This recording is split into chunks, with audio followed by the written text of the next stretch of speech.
Hello YouTube and welcome to another one of my Duel Links videos. So today I have for you a fun deck using the Gishki archetype. We only have 3 monsters at the moment and they can do well. They obviously need a little bit of help, but let's go over them real quick. The main card you want is Gishki Emilia. She has the best effect out of all 3 of them, which is when this card is normal summon or flipped face up, negate all trap cards effects on the field until the end phase. You must control another face-up Gishki monster to activate it and to resolve this effect. Now that's the only thing that makes this a little bit tricky. 2 of our 3 Gishki monsters, Emilia and Natalia, are spirit monsters, so it's really hard to keep them on the field. So your best bet is to have Gishki Aerial in defense mode, which is going to be 2000 with the Power of Dark skill, and pretty much protecting it every turn, because you really want to summon Gishki Emilia every turn so that you don't have to worry about your opponent's back row. Obviously you still have to worry about things like enemy controller, but wall of disruption, mirror wall, stuff like that, it's not gonna be a problem. But now Gishki Natalia, she is a bigger beater than Emilia, but her effect is not as good. When this card is normal summon or flip face up, you can target 1 Gishki monster in your graveyard, return that target to the top of the deck. It's good against decks that are trying to deck you out, I guess. You can use Natalia to put something on top of your deck every turn. You can also use it to recycle Aerial if you need a monster to keep on the field. And let's go over Gishki Aerial. It's a flip monster. You can add 1 Gishki monster from your deck to your hand, and that is including a copy of itself. So it's a really good card. It's the main engine. You really need to see Gishki Aerial in order for the rest of the deck to function properly. Most of the spell and traps are just protection. We have 2 wall disruption, 2 mirror wall, 1 floodgate trap hole, and 3 enemy controller. Those are all just to keep our Gishki Aerial alive so that we can get the effect of Emilia when we summon it. Also, they're all 4-star monsters, so they're not too strong. That's why you need the mirror wall, disruption, and the econs. I'm running 1 Shinobird power spot as a tech card, which is gonna increase the attack and defense of spirit monsters by 500. So you can boost up your Natalia and your Emilia. And then my other 2 cards are Forbidden Chalice, which is really good. It's good to negate your opponent's monster's effect. It's also good to negate your own Emilia and or Natalia, so that they stay on the field, because once they stay on the field past the original turn you summon them, they can stay on the field for as long as you can protect them. So if you don't have your Aerial, the other card you want to see is Forbidden Chalice, so that you can keep one of your spirit monsters on the field and then summon the other one to get their effects. But that's it for the deck list. Let's go ahead and show you some replays.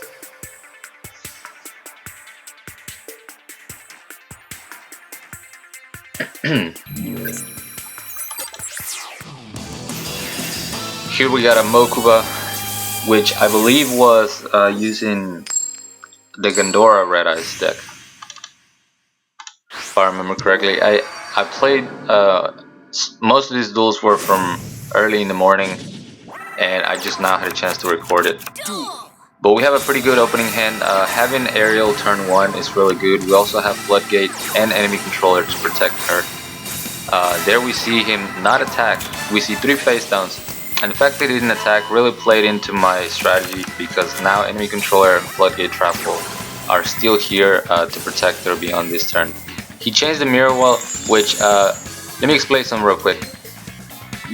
Emilia's effect is continuous, and so is mirror walls. So basically, even though the chain is resolving mirror wall first and then Emilia is still gonna negate that trap card because it's still on the field.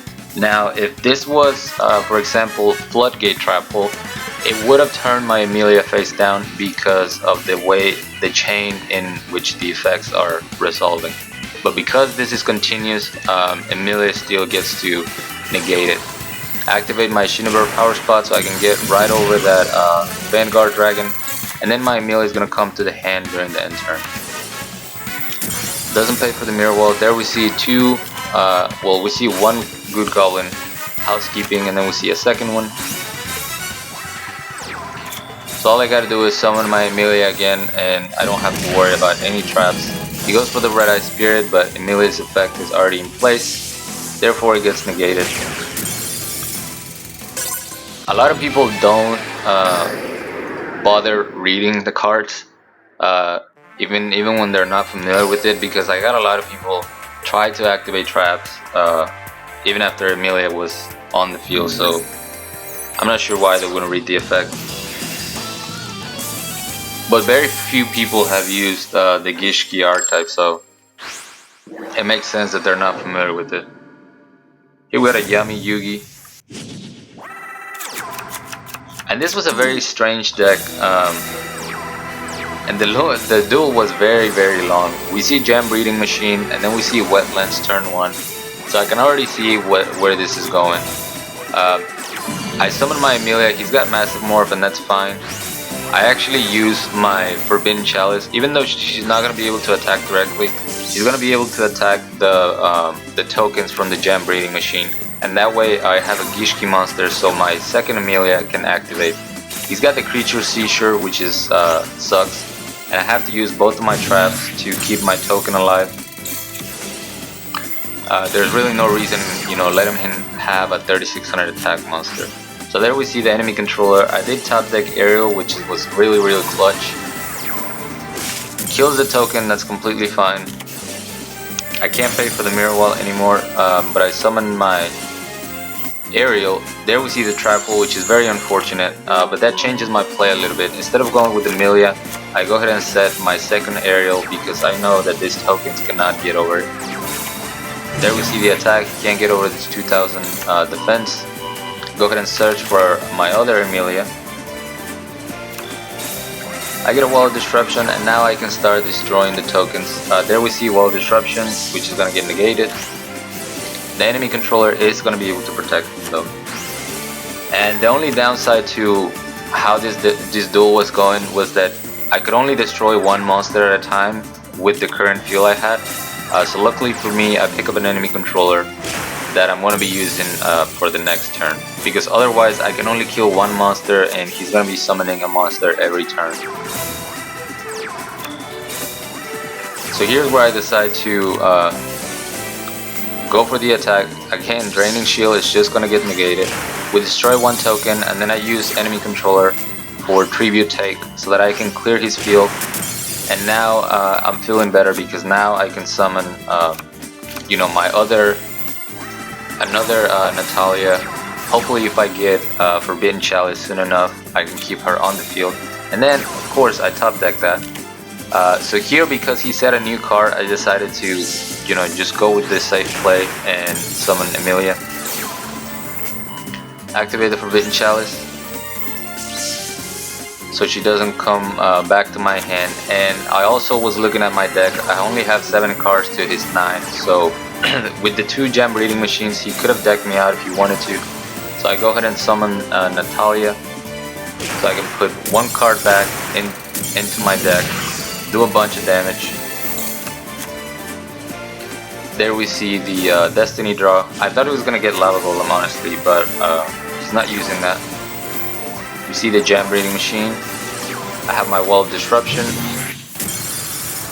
Goodbye. And now all I gotta do is summon Emilia one more time. We see Wall of Disruption yet again, but it gets negated. I lost track of how many traps I negated from that man.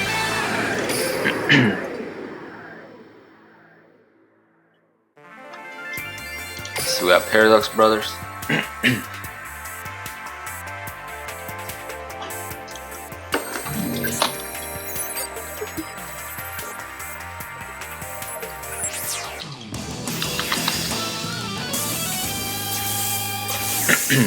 And this was 3-star Emotion Ninjas, I believe. And I got pretty lucky in this duel, not gonna lie, but you'll see how it goes. I have a really bad hand, no monsters to summon, which will happen from time to time. We're only running 9 monsters. There we see Ninjutsu Art Notebook. He goes for a transformation. And then he summons the Flame Armor Ninja, so I go ahead and Floodgate that, because I know his intention was probably to, during my end phase, transformed that into Red Dragon Ninja, and I didn't want to get locked out of my draws. So I have my Shinobu power spot. I let Amelia come back to the hand because if he didn't finish me and he left like a Black Dragon Ninja, I wanted to go for an econ tech play or use my Forbidden Chalice onto the Black Dragon Ninja after he used his effect to banish. I used the enemy controller. He doesn't activate the effect, which told me that he didn't have any monsters in hand to activate the effect. So I go ahead and summon Amelia, destroy the Black Dragon Ninja, and activate the Forbidden Chalice so I can keep her on the field. And like I figured, he didn't have any monsters, so he just scoops. We got a Weevil.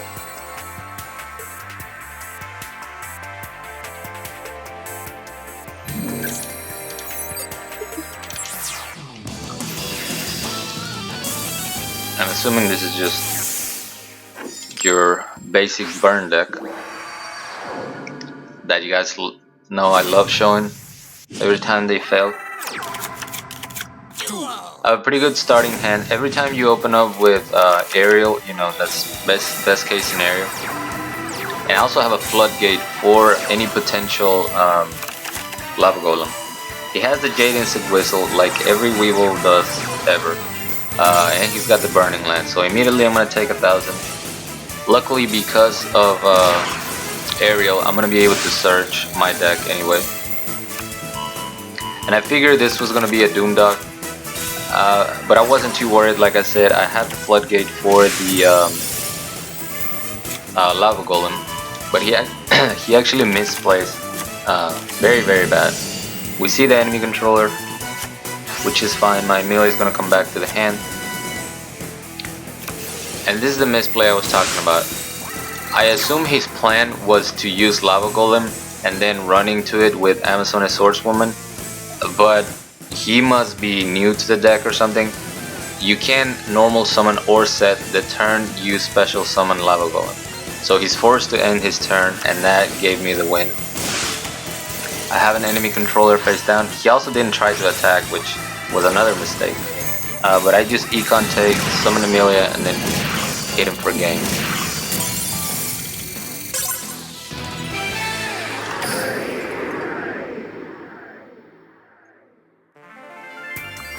And then for this last duel, we're gonna play against Thea, which I believe was Holy Guard Gladiator Beast.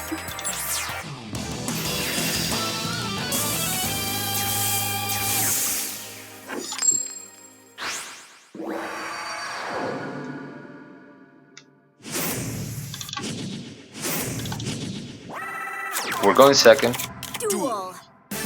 And I like my hand. Every time I'm going up against Gladiator Beast and I have Forbidden Chalice, I'm feeling pretty good about the game. And because I have enemy controller as well, I go ahead and summon, go aggressively with aerial and summon her in attack mode.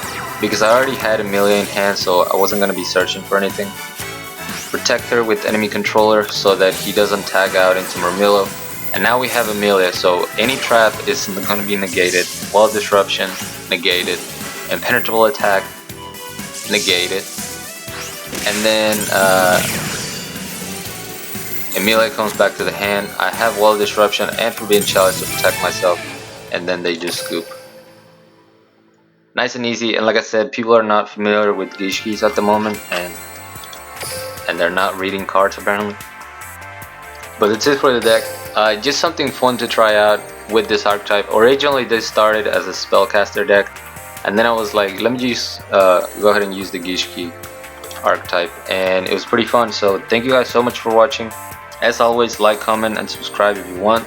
Join my Discord if you haven't. The link's going to be down in the description. Also in the description is the link to my PayPal if you guys would like to support me on there. I'd really appreciate that. And till next time.